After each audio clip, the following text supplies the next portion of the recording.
I'm on the chase now, leave me on my own. I got a chance to break now. This is Grit and Grind. I'm Mike. I'm Alex. So after our last video, we've gotten a lot of questions regarding the return pallet. So we decided to make a quick little video, kind of giving you guys our experience so far with it. We're pretty new with it still, but yeah, we wanted to just give you guys our knowledge. And here's a short video of us breaking down the pallet. I hope you enjoyed the clip.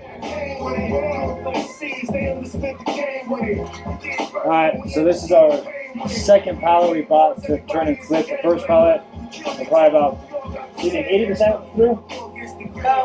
About 80% through it.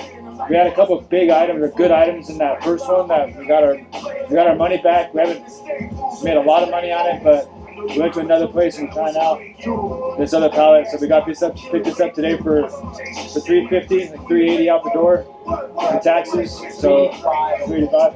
So we're gonna break this one down right now, kind of see what we got.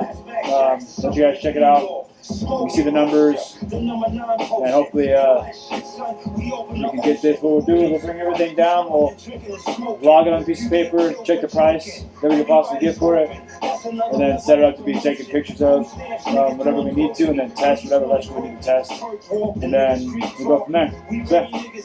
So far we have a square griddle and a spoon and burner set.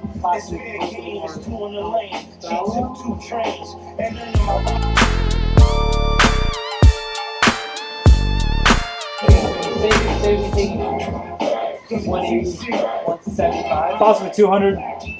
This could get us pretty much almost halfway back on money. So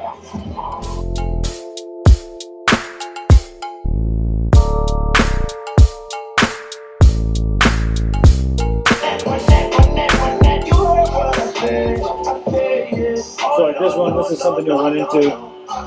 This one turns off, but it shuts off right away. So we're going to put it to the side and try to figure out a way to fix it if we can, or it's going to be garbage. So we'll see.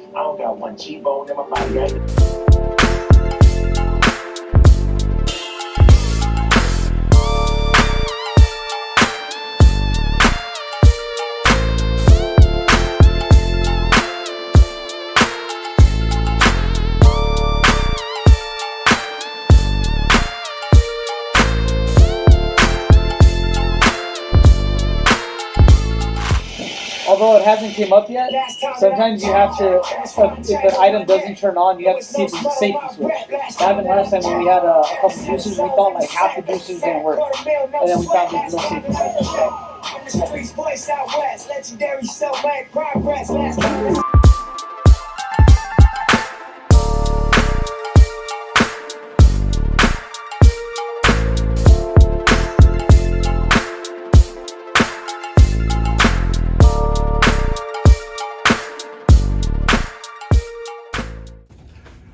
So as you guys might have noticed, the GoPro kind of died on us when we were unloading that. We got kind of in the grind of getting into the work and just didn't really pay much attention. But I guess one of the first major questions we get asked is, where did we find the pallet?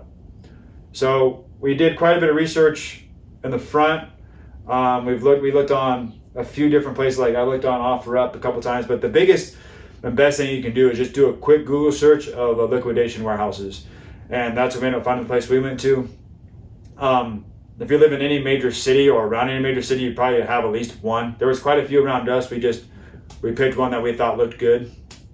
And as you guys might have seen in the video, while we're breaking down the pallet to itemize our inventory, we're also just doing quick Google searches to get an idea of our pricing so that we could upload it to a spreadsheet and then go from there. Yeah, so right here we'll put up a little screenshot of our spreadsheet of what we received in that pallet.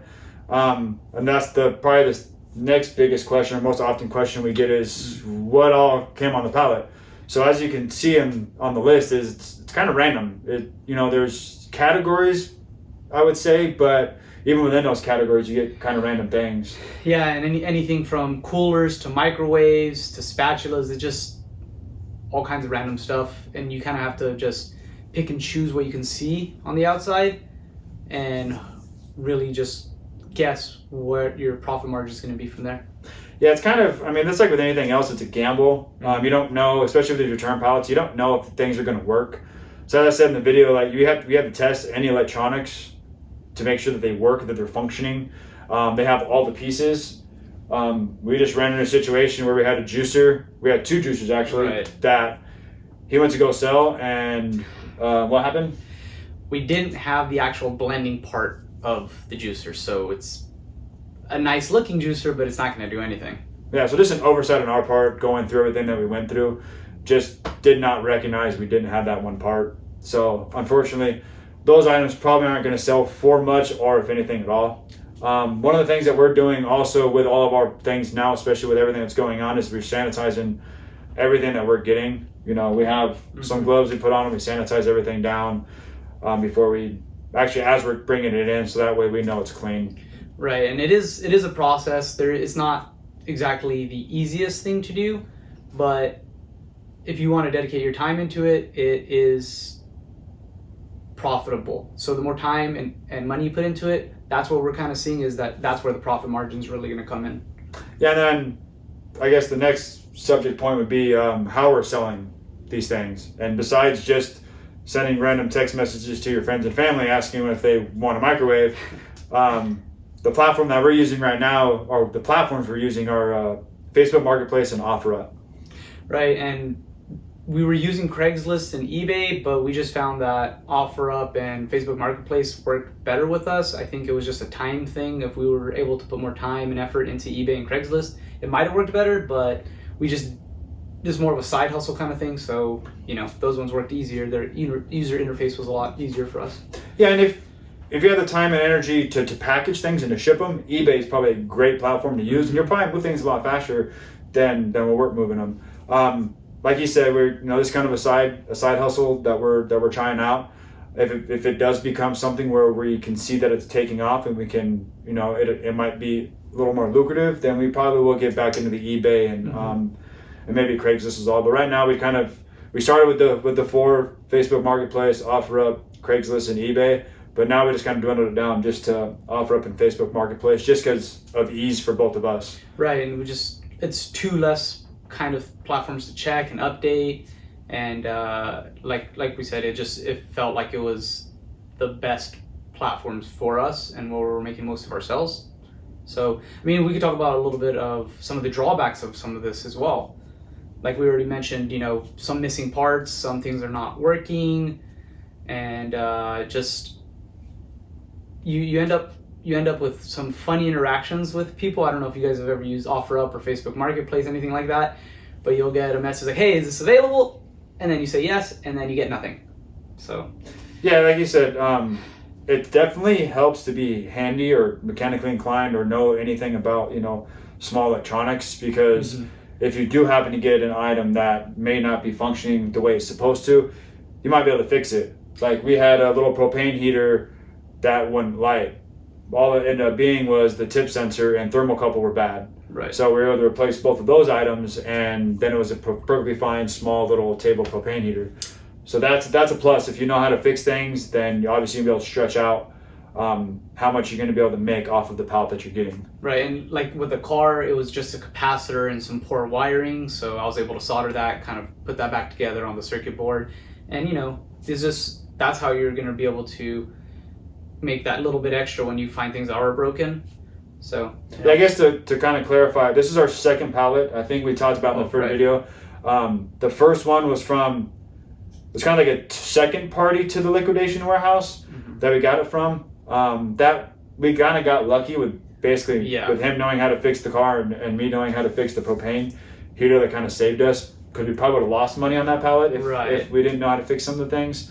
So this other place we went to a different place, the second one with the items that you guys saw. So this is a different place we're trying out, which actually seems to be a little bit better, but still you're going to run across the same sort of issues no matter what you do. Right, we had like a $400 blender that just was not going to work. The motor was dead, so that's nothing you can do. Yeah, so like I said, it's a gamble, just like with anything. You just try to limit the amount that you're willing to risk on it. And with that said, right, we're kind of thinking, based on how it's gone so far, is really you're going to have the best profit margins plus 1K if you're spending more than 1K, and you're able to have those, you know, handy aspects of yourself and be able to fix things. and then just finding what platforms work for you and spending the time as well, which is going to be the biggest part of that, right? Yeah. So, and then basically, I guess how we break down. I'll give a quick breakdown of what we've been doing. So as you saw the video, we get the pallet, we break it down, we do a quick inventory of it, and then that's pretty much one day. And then the following day or another day after that, we set up everything and take photos and make sure basically everything's there. You know, we've tested the first day. This day we're setting it up and making sure everything's there and taking photos to post. And then the third day is basically posting everything on those platforms. Those are pretty much going to be your hardest days. Once that's done, it's basically just customer service from there. Right, and just answering all those inquiries. And, you know, again, this is where we decided Craigslist and eBay just wasn't worth it because of the hassle, and OfferUp and Facebook Marketplace seemed to be the easiest and most direct way with customers. Yeah, so that's basically how we've done it so far. It may not be the best, but it's worked for us so far. We have a spreadsheet, as you saw, that's on both of our phones on Google Drive, so we can update as we go, so we can track, like, you know, what platform we're selling on the most. That's why we were okay with dropping Craigslist and eBay, just because we just didn't really sell that much on them. And it kind of gives us a breakdown of what we could make, and then what we're making on top of, like, what our actual profit is on everything. So it's just an easy way for us to track and kind of see how we're doing and help us push forward and make sure to make those sales.